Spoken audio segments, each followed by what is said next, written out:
without wisdom, which is the reason, the final reason behind everything that we do and the final product, what it looks like, many of these attributes can turn around other way around.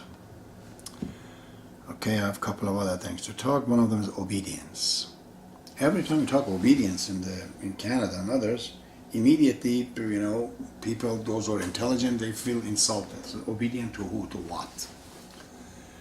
And we tell them Jesus Christ or Baha'ullah, they say these things are old. Where are you, Tony? Get out of these things. So hard for them to obey. And when you look in their life, 95% of their life is all obedient. To the police, to the tax office, to the government, to the walking, name it. We're so obedient to every damn thing we do. And when it comes to the obedient to the truth, we are questioning it. Obedient to God is different from obedient to people. Obedient to God is obedient to the doctor. It heals you. It empowers you.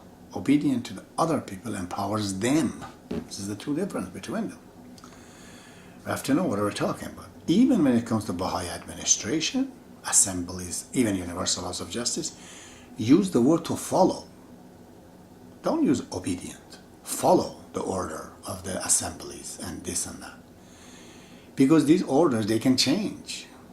One universal laws of justice can say certain things and you disagree with it. 10 years from now, 5 years from now, another universal laws of justice comes in session. It might abolish the first law. So you're not so guilty of not obedient. But obedient of Baha'u'llah doesn't change for 1,000 years from now. For sure it takes your lifetime. When he says don't drink, you can't drink, brother. Although he says that, there's a doctor. Doctor decides you can, then you could, or you should. Just for that person. He has a clause. A doctor can change the law. So, obedience is one of the things. It's so important.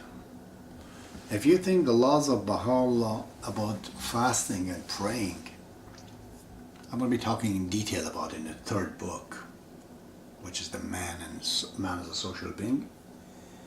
It's impossible to achieve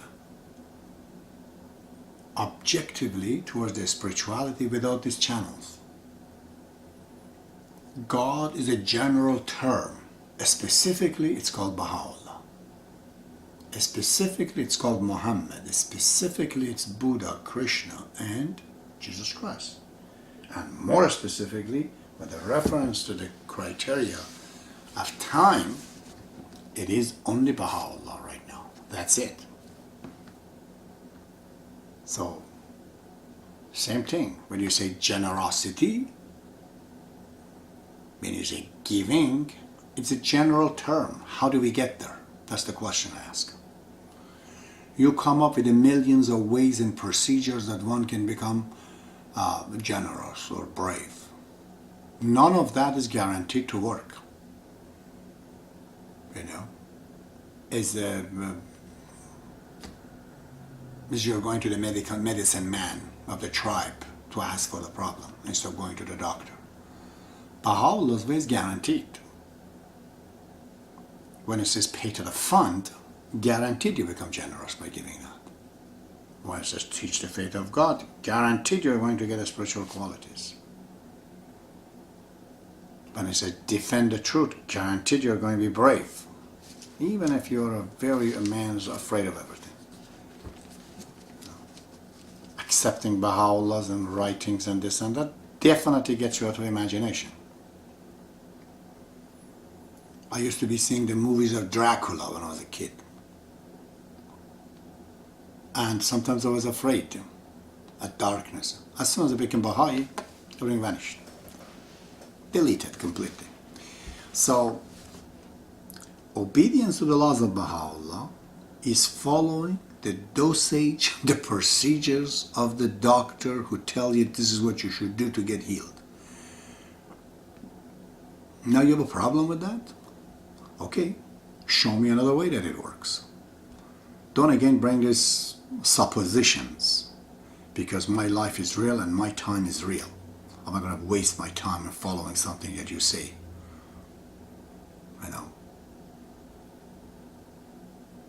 Therefore, obedience to these things is obedience to a doctor, not even a teacher, a doctor.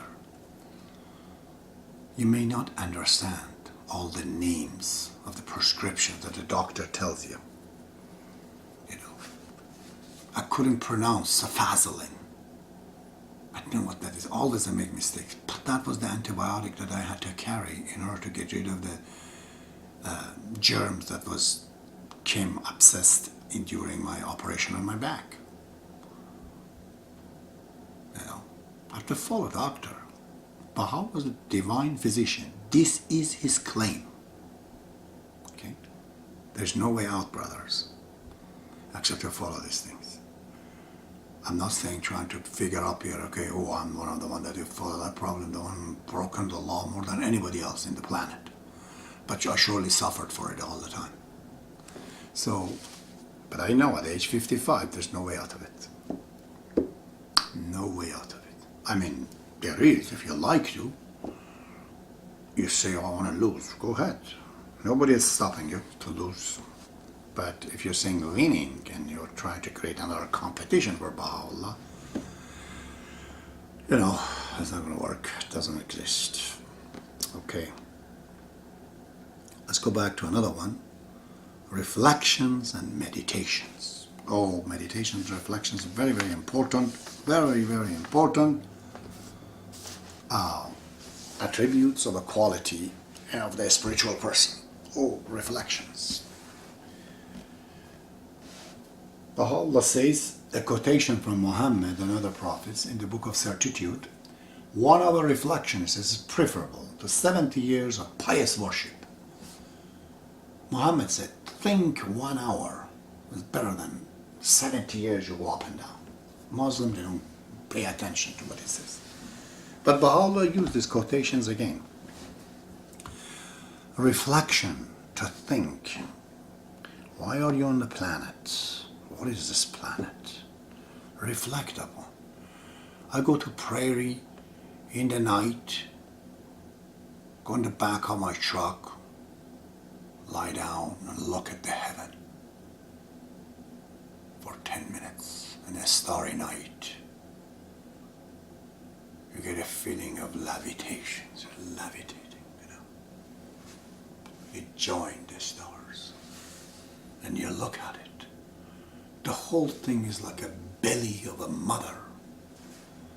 All the stars look like pores that they are shining from the other side.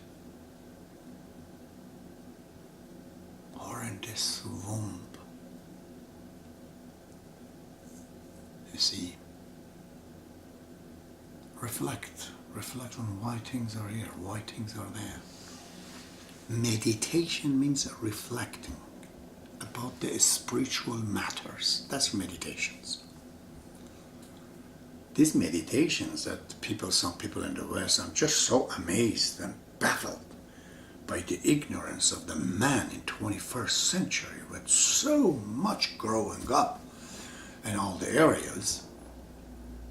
And then when it comes to spirituality, things going up and down makes them spiritual, and this calls this meditation.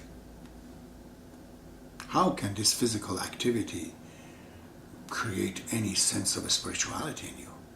And then they add senses and, pot and hashish and other things. Oh, God. These are absolutely absurd. Man, with the progress in the science and technology, has created elephantitis. One of his legs is so big like an elephant. The other leg is just dying under the weight of this one. We have gone so far in technology, knowledge and understanding, and we have living spiritually at the caveman again. There's no balance at all. No balance at all. How can you think this up and down going meditating in this kind of a Chinese way, I don't know, Buddha's way, make you a spiritual? Spirituality is about being kind, generous, giving, caring for others, service. That's all the spirituality is. There's no other thing as spiritual. There's no thing things cannot be spiritual. No thing is spiritual. Giving things, applying things, implementing things to make other people happy makes it spiritual. It's a means to the spirituality. And that itself is not a spiritual. Abdul-Baha says, the body of Baha'ullah, just like every other's body, decays, he says. There's no more speciality in that, just like any other body. Some fool, they think, hey, if we go and get his DNA, we'll find out, oh, it's some. Actually, it's not. It's a very ordinary body. Many, many people have that bodies. You know, relatively stronger, no weakness in it, but nothing special. Baha'u'llah does not have the body of Samson. No. Feeble and weak at a time. It's not the computer, in other words. It's the program that's installed on it. That's what makes it, billion-dollar program. The computer itself is not. So, get rid of this, fanaticism that you have about the spirituality. My final word today is about wisdom. I've been speaking about wisdom a couple of times. Let's see. Wisdom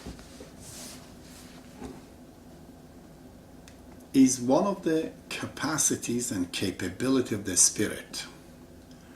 Abdul-Baha says, just like you have 5 senses, physical, like eating, hearing, smelling, you do have also 5 spiritual senses. To be alive in the next life, the first thing is that you have to be able to will and want something. So the first one is willpower. When you will, you imagine. When you imagine, you refine it. It becomes thinking. When you thought about something and you did it, you reach to comprehension. Wisdom. That is. You have the information. You use the information. You solve a scientific problem. You create science by the information. How to use this science? That's wisdom. Many scientists were mad scientists. They didn't know why they're doing it. Wisdom is the final capacity that man has in order to know where to put things, how to organize it, how to make use of something. That would be the wisdom. And as your wisdom comes to the comprehension, and your wisdom and comprehension, it adds to your spirits, then you have a spiritual memory. You remember how kind he was, but you can't describe his face. You forgot it. But you remember his kindness. That's a spiritual memory. As much as you can memorize and remember who you are in your file, the bigger your character is. But this is a spiritual memory. It has nothing to do with a color or this or that in the next life. So, time is 12:30, and I'm going to conclude this with the exception of one other program tomorrow night, and I'm going to be talking about some negative attributes such as jealousy and arrogance and a few things, and I will finish the second book. I'm not finishing the second book. I'm going to the last chapter of the second book, which would be, I'm calling it Connections. I'll tell you what that is. For now, may Baha'u'llah be with you. Good night.